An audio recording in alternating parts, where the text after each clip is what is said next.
Yo, welcome back to the Horror and Metal channel. I'm a Hellhound, and I just saw The Batman, and wanted to really quickly share my thoughts about the movie. Spoiler free, I'm not going to reveal any spoilers in this video, so not that there are like a whole lot. There's like kind of one or two really big ones I can think of, but yeah, this will be a spoiler free review real quick. I'm going to try to keep this short and sweet. So anyway, yeah, The Batman, the most recent film featuring the Dark Knight. It's directed by Matt Reeves and starring Robert Pattinson as the Caped Crusader. Now, I was one of the many who was worried about Robert Pattinson playing Batman. I was really disappointed that we were going to get a solo Ben Affleck Batman movie, since Affleck was awesome as Batman, in my opinion. And so, yeah, I was a little worried about Pattinson because I didn't think that he was, I don't think he's intimidating or badass enough. He's a little too much of a pretty boy, but I had a feeling he'd win me over, and he did. He's a great actor, and he's a great Batman. I really, really liked him in this movie. Yeah, he was great. He was all the right levels of intimidating and intense and badass and very layered for sure. He was a very, very tortured, very emotional, angst-ridden Batman, though he kept it all inside mostly, kind of like Michael Keaton did. So, and as for the movie itself, I really, really liked it a lot too. I thought it was very, very good. Yeah, the cast was great. Jeffrey Wright was great as Commissioner Gordon. Zoe Kravitz was great as Selena Kyle, aka Catwoman. Not cat-like enough, not feline-esque enough for my taste. I still prefer Michelle Pfeiffer. She still had a much better costume. But Zoe Kravitz was great. She was a really good Catwoman. Colin Farrell was good as the Penguin, and pretty much unrecognizable under all that makeup. I would have never guessed that was Colin Farrell if I didn't already know it beforehand. And Paul Dano as the Riddler, who was the main villain, was very, very creepy. Now, when I saw the trailer, I was a little worried about how the Riddler wears a mask and was supposedly heavily inspired by the Zodiac Killer. I just didn't think that was right for the character. And I know they're worried about having their cheesy green costume covered in question marks, and the gold cane with a question mark handle and stuff. I know they didn't want to, they didn't want it to be campy at all, like Frank Gorshin or Jim Carrey.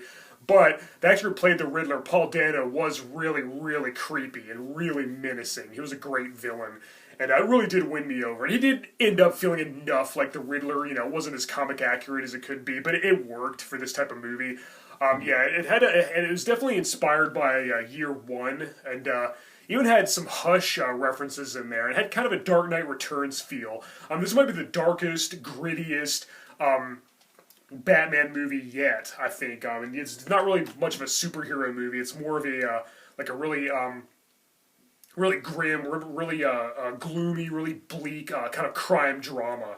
And like all great Riddler stories, we really got to see Batman use his detective skills a whole lot, which I really, really like. That was great. But yeah, it was awesome. I really, really loved it, actually. It didn't blow me away quite as much as, say, like The Dark Knight, but I think it was definitely up there. I think I liked it better than The Dark Knight Rises. Yeah, it's really, really good. The storyline was great. Gotham looked great. All the scenes at nighttime. All the scenes with Batman just appearing like out of the shadows and beating the crap out of all the criminals. That's what I like to see. And I love the scene where we first see the Batmobile. That was great. And the car chase scene right afterwards was very, very riveting. Just had me glued to the screen. Yeah, I just got back from the theater, actually. I know that's getting a lot of positive reception, but I haven't really read any other reviews about it. Plan to, though, so I'm not really sure what everybody else is saying about it. But yeah, great cast. Yeah, Jeffrey Wright and Zoe Kravitz. Robert Pattinson was great. Andy Serkis was really, really good as Alfred. He was a little, slightly different kind of Alfred, but he was very involved in helping Bruce Wayne figure out the puzzles and stuff left behind by the Riddler, which was cool. I like an Alfred that's really involved. And I like how Commissioner Gordon played a really big part, too. I like when he's heavily involved in Batman's investigations and stuff, which was sorely missing from the Burton Schumacher films. And like I said, Jeffrey Wright did make a great Commissioner Gordon. Yeah, the rest of the cast is all very solid.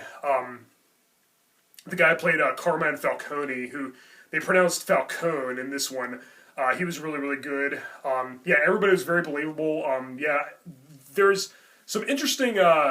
this movie brings up some interesting points that haven't been really we haven't really seen before in any other Batman movie. There's a lot of it doesn't really show well, I won't spoil it, but let's just say that it kind of goes back into the kind of goes in the background of the Wayne family a little bit, which is interesting. That was something kind of new and different and kind of exciting. And yeah, the climax was really, really explosive and really exciting. And yeah, it was very dark and very disturbing. Like I said, some pretty violent scenes. It really pushed the PG-13 rating. I heard that they took inspiration from movies like Seven and Silence of the Lambs. When it came to stuff like that. But yeah, all I can say is I highly recommend that you see it. It really won me over. I'm really glad that Robert Pattinson ended up being a great Batman. We didn't really see a whole lot of him as Bruce Wayne.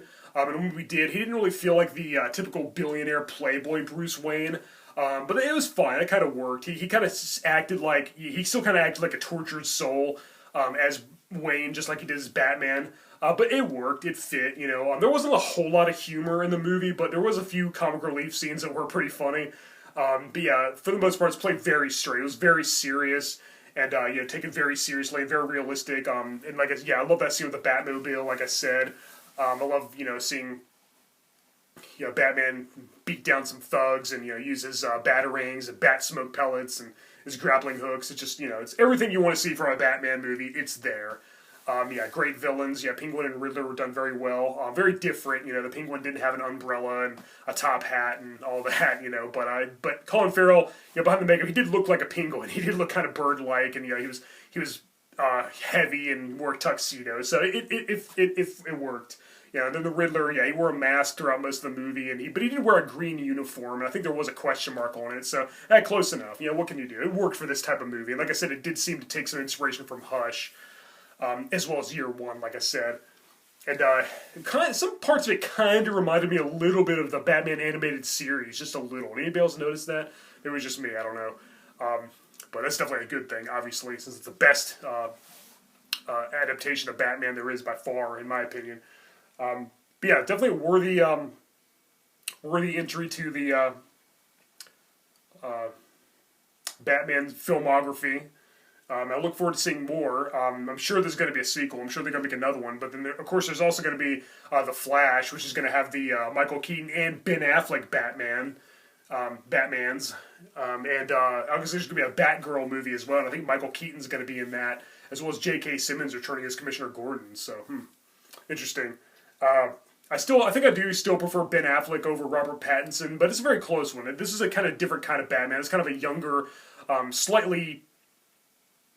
Not really a rookie per se, not really even really a beginner, but like he's pretty established. He hasn't been Batman for very long, but like he's still kind of a younger, less experienced Batman. He's not the seasoned veteran that we've seen in other portrayals of the Dark Knight. But it really fit really well. Yeah, I guess that like I said, it takes some inspiration from Year One. But I've heard this is like being called something akin to Year Two, or something like that. So. But yeah, I love seeing Batman use his detective skills. I love the scenes of the Batcave and Wayne Manor, and yeah, it's all there. It's all there. It's definitely a Batman movie through and through. And while it does take a lot of liberties from the source material, it's still faithful enough, and it still definitely feels like a Batman movie and definitely delivers. I'm not really sure how I'd rank it amongst the other Batman movies quite yet, but I'd say it's definitely up there with the best of them. It's definitely up there with Batman '89 and Batman Begins and The Dark Knight. But yeah, I still wish we could have seen a Ben Affleck solo Batman film. But hey, this one was really, really good too, though, for sure. And yeah, I'm very, very pleased with the way with Matt Reeves directing. I love the score as well. I really love the soundtrack. I really love the eerie, really ominous, really tense scenes with the Riddler showing his sending people videos and like showing his victims being pretty much tortured and stuff. And when they explain all his motivations and everything, that was very, very interesting and very engaging as well. And yeah, it just had me on the edge of my seat. Yeah, very, very intense stuff for sure. And like, there's a lot of scenes that are very uneasy and very unsettling when it comes to that, which is very, very well. This is probably the most terrifying Riddler we've ever seen, for sure. And but yeah, and yeah, Zoe Kravitz is great as Catwoman. I do kind of wish her costume looked a little more feline-esque,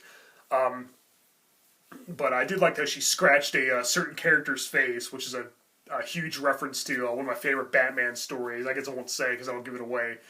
And there's references to her past, her backstory that's very similar to what we see in the comics as well. So that was really, really cool.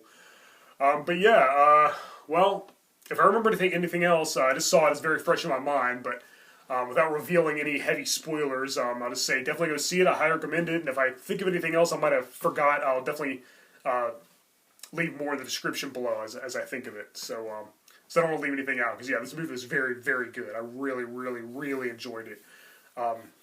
And I highly recommend you go see it. So yeah,